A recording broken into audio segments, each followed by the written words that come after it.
So what do you do when you've been told to move over countries, take up a new role to run a team? And you've built this team, you've started, you're aggressive, you want to take over the market.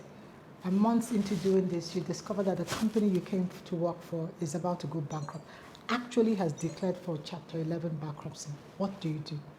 And that's what I wanted to talk about today because I was discussing it over the weekend. How do you lead in turbulent times? I think one thing you're guaranteed of as a leader is that there would always be turbulent times. You would always face some kind of leadership crisis. So I want to share from my experience. I thought we should talk about some of these leadership topics. Now this is going to be a two-part video. So let's give it two things for this part of the video. I think two things. From my experience, the first thing is to accept the fact that you're in a crisis. It's so important. It's so empowering. It gives you clarity and empowers you to act. Denial doesn't help. Postponing the evil day doesn't help. Just accept that you do have a crisis. And that is, in that situation, that's what I did. I did have a crisis. I just recruited people, building a team. I'm going to the market, trying to push a product in a new market with a new product, and it's a new entrant. Then it's all over the media that we are declaring Chapter 11 bankruptcy. Customers are very, very nervous. We as staff, we are quite uncertain. What do you do? So one is to accept that you have a crisis. One is to accept that things have changed. One is to accept that it's a very uncertain period. Two is to find balance between change and continuity. I think that's what I did. Some things will have to change, and some things will have to continue. Now, as a leader, you'll be really faced with trying to make decisions with incomplete information. Now, I put this up on LinkedIn, and someone told me, how do you do that with incomplete information? Let's talk about change and continuity. Some things have to change. In my own case, it was clear I have become the underdog in the market. Loads of stuff were not in my favor. I was new. My product was new. I'm a new entrant into the market. So it was very clear that I was the underdog. I didn't own the monopoly of the market. There were bigger players in the market. But some things had to change because now I had to reduce cost.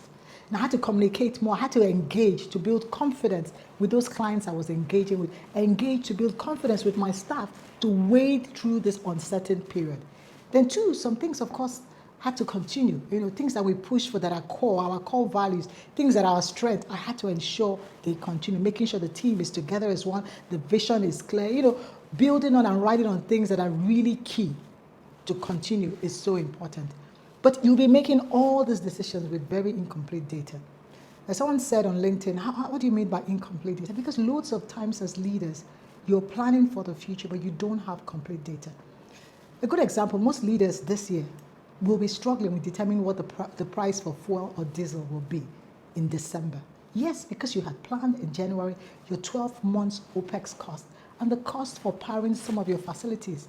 But you cannot tell. Nobody knew that fuel at this rate, that oil will get to almost $126, and we don't even know what it will be in December. And there'll be cases like that. You have very incomplete data, but you need to make a call. Now, my advice, there are different ways to go about it.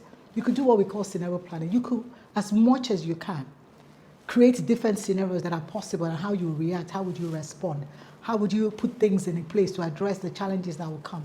As much scenario, you can never know it all. Think about it. Half of us didn't know COVID was going to hit us. Half of us didn't know that during COVID, staff will have to work from home. Loads of stuff had to change. Something else you could do is, create smaller experiments, so make smaller changes, quickly adapt, act, and move on. I think what is really important in those times is to move decisively. You have to move faster. You have to adapt because your data is incomplete, and as you know more, you move. But you have to make decisions based on the data you currently have. Stay tuned for part 2. Have a good morning.